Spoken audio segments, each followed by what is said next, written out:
Now, let me show you the counterattack, the way they thought the Andrew Cuomo's of the world thought that they were going to sabotage him. It's an amazing thing. This is the New York mayoral debate. There were, I think, 8 candidates on the stage, and it was hosted by the local NBC News affiliate. And just listen to this question that they thought was important for people wanting to be New York City mayor to answer, and how they all answered it except for Zohran. Mr. Cuomo? Given the hostility and the anti-Semitism that has been shown in New York, I would give... I don't know why we don't have the question, but the question there is, if you're elected, what would be your first foreign visit as a mayor? Which foreign country would you visit first? Gee, I wonder what they're trying to get them to say. Which one might it be? Because like Nigeria? Norway maybe? Uruguay? Probably Israel, right? That's certainly how they all interpreted it, except Zohran. Watch this. Given the hostility and the anti-Semitism that has been shown in New York, I would go to Israel. Mr. Tilson, where would you go? Yeah, I'd make my 4th trip to Israel, followed by my 5th trip to Ukraine, 2 of our greatest allies fighting on the front lines of the global war on terror. Mr. Mamdani. I would stay in New York City. My plans are to address New Yorkers across the 5 boroughs and focus on that. Mr. Mamdani, can I just jump in? Would you visit Israel? As mayor? I will be doing, as the mayor, I'll be standing up for Jewish New Yorkers, and I'll be meeting them wherever they are across the 5 boroughs, whether that's in their synagogues and temples or at their homes or at the subway platform, because ultimately we need to focus on delivering on their concerns. And just yes or no, do you believe in a Jewish state of Israel? I believe Israel has the right to exist. Not as a Jewish state? As a state with equal rights. He won't, Okay. he won't say it has a right to exist as a Jewish state. Be very And clear his on answer that. was no, he won't visit Israel. I said that. That's what he was trying to say. No. Unlike No, you, I you answer. never- Unlike you you, I never answer said questions no. very Okay. directly. All right, I and think I we're want to clear. be You very answered- clear. I you believe answered. every state should be a state of equal rights. Okay, thank you. So do you see how excited Andrew Cuomo got? He really did base a huge part of his campaign on his loyalty to Israel, his love of Israel, his longtime support for Israel, his father's support for Israel, his family's support for Israel. And you heard those voters that voted for Trump when asked why. Did any of them say, oh, I think Democrats are insufficiently pro-Israel? No, no one said that. These people aren't waking up and thinking, I want to make sure my mayor is going to go to Israel as the very first foreign visit. It was supposed to be controversial that he said, look, I'm the New York City mayor. That's what I'm running for, not the Secretary of State. I'm not thinking about foreign trips. I'm actually wanting to represent the people of New York City. I'm going to stay here at home and talk to the people I'm supposed to be working for. Why would I plan my overseas trips and make sure Israel is for? A lot of them said Israel. One of them said, oh, the Holy Land, Israel. So that was supposed to be the kind of thing that they thought was going to sabotage them. They have these old ideas in their head about what you can and can't do. That's why Trump won too. He broke all of those rules that people thought were still valid, and he proved they weren't. Now, just a couple of things here. First of all, I think one important part of what's driving all this, because the thing is, if you want to win in the Democratic primary in New York City, you can't just rely on left-wing voters like DSA, Democratic Socialists of America, AOC, Bernie types. That can give you, a certain momentum, a certain energy, but you're not going to win a citywide race just with those kind of voters. You have to attract a lot of normie, liberal Democrats. That's who lives in New York City. They're mostly like normal. They're not like, they're not people who hate Hillary Clinton or Joe Biden. These are not them. There are some in like Brooklyn and Queens, but the majority of Democrats in New York City and most liberal American cities are very normal Democrats. They love the Democratic establishment. They love Pelosi, Chuck Schumer. Chuck Schumer represents New York and has forever. That's who they like. That's who you need to attract those voters. And I think one of the main reasons he attracted so many of those voters as well as the left-wing base is that when you look at the approval rating for the Democratic Party, it's like 20%, 23%. Republicans say, oh, look, they're more unpopular than any party, and it's true. But a lot of the reason for that is that Democrats themselves are telling posters that they don't approve of the Democratic Party. They've become convinced that the Democratic Party has this kind of aged, stagnant, listless, slow, uninteresting leadership base, and it's true. It's basically a gerontocracy, and obviously the debacle with Biden underscored that more than anything. I mean, they were being told they had to get behind someone who was suffering from, dementia. And so they want this kind of new energy, this exciting energy. That's a big part of it. It was kind of a referendum on what Democrats want their party to be. They don't want to be voting for a 67-year-old,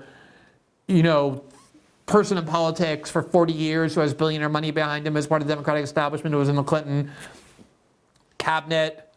Have Bill Clinton kind of come in from wherever he is and be like, yeah, I'm endorsing Andrew Cuomo.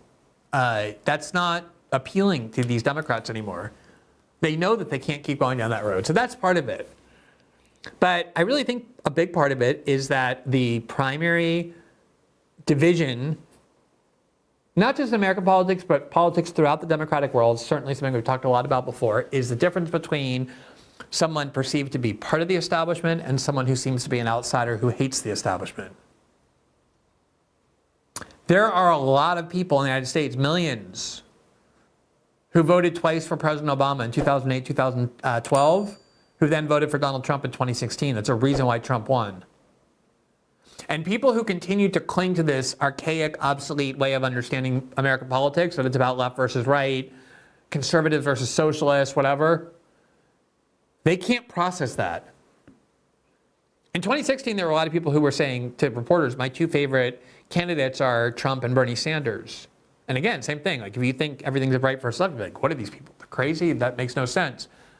But when you see that things are about hatred for the establishment, a desire to reject establishment candidates and vote for outsiders who seem anti-establishment, you understand why Obama won against first Hillary Clinton and then John McCain.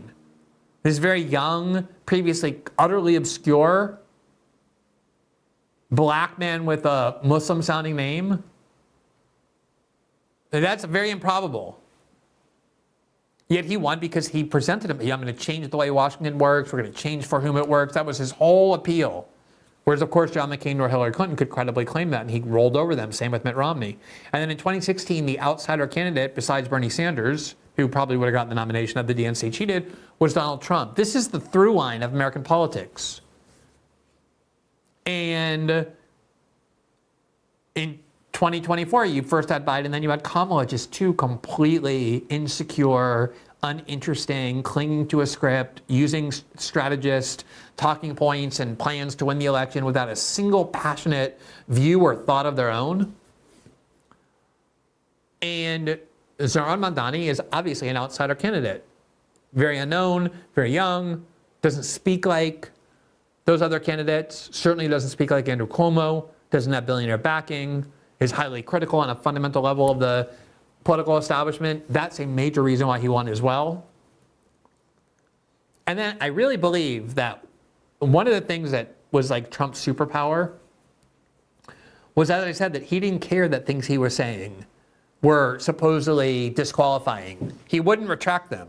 I remember in 2015 when he had a pretty sizable lead, people were shocked by it, but they thought, oh, it's just early. He's, this is the kind of voter, the kind of candidate Republicans flirt with, but won't actually vote for. They're going to snap into line at the end and vote for Jeb Bush. And in 2015, he gave that interview that's now notorious where he said, when asked about John McCain, who never liked Trump, and he was asked about his heroism, and Trump said, I don't know that he's so heroic. He got captured and crashed plane and got captured. I prefer soldiers and heroes who don't get captured. I think that's what makes you a winner. And I remember the outpouring of articles over the next few days from all the deans of political reporting or whatever, saying, okay, that's the end of Trump's campaign. You can't criticize John McCain. And of course, they went to him, do you apologize? And he said, no, I don't apologize. I meant every word I said. And there were so many things like that. Mocking that New York Times reporter has cerebral palsy, or I believe it was that, some sort of degenerative disease. Over and over and over, the Access Hollywood stuff. And his refusal to renounce his own statements, actions, and beliefs made him seem more genuine. Even if people don't like the things he had said, the fact that he's saying, no, that's what I believe, that is a big political asset. And the fact that Zohran, who has a long history of passionate activism in opposition to Israeli aggression, Israeli settlements in the West Bank, Israeli assaults on Gaza, when he would say things like, globalize the intifada, which he did, and he was confronted about that a month before the election. He's like, are you gonna withdraw that? He's like, no, I'm not gonna withdraw that. People distort what that means. They try and make it seem like it means you believe in terrorists, like killing people with car bombs. It's just a word, intifada, an Arabic word for struggle or resistance, including peaceful struggle and resistance for equal rights for the Palestinians. And again, a lot of people may not like that term. A lot of people don't like that term, but I think the fact that he was not running away from it, not apologizing for it, ran a pretty unique campaign, as I'm trying to show you, is also a major reason that he won. And I just think, again, populism is nothing more than there's a system over here of powerful people, politically powerful, financially powerful people. They do not have your interest in mind. They don't care about you. They're exploiting you. They're abusing you for their own aggrandizement, their own wealth, their own power. And I want to fight them on your behalf. That's what economic populism is. Go look at what Josh Hawley does, threatening to vote against Trump's bill because it cuts Medicaid, knowing that a lot of Trump voters, working class voters, rely on Medicaid. Something really interesting about Josh Hawley, under the radar. Every week, he holds like House hearings, Senate hearings, and he summons executives of all kinds of industries, airlines industry, meat industry, bankers, and he just pounds them about like hidden fees or like gigantic executive pay given abuse of consumers. And Josh Hawley has said the future of the Republican Party is a multiracial working class coalition, or working class coalition, which requires economic populism. He stood with Bernie, Josh Hawley did, to stop the COVID bill from being passed when they were going to give out billions and billions of dollars to big business. And he demanded that there be direct payments to all Americans, and they got the bill. They tried to stop the bill, and it went to, they got $600 direct payment to Americans. That's economic populism. And then it went to Trump, and Trump said, $600 isn't enough, I'm vetoing it, and I want $2,000 payments. Promising to represent the forgotten person. That's what populism is, economic populism. Not serving Wall Street, not serving bankers, not serving real estate developers, not endorsing establishment dogma, not tying yourself to old, staid, decaying people who've just been around for decades, who interest and excite nobody any longer. That's the goal of American politics. I don't think it matters at all to people if it comes from the right or the left. And there are lots of things about Zohran. Marjorie Taylor Greene today posted the Statue of Liberty in a burqa. Ari Fleischer said, New York Jews, you need to evacuate.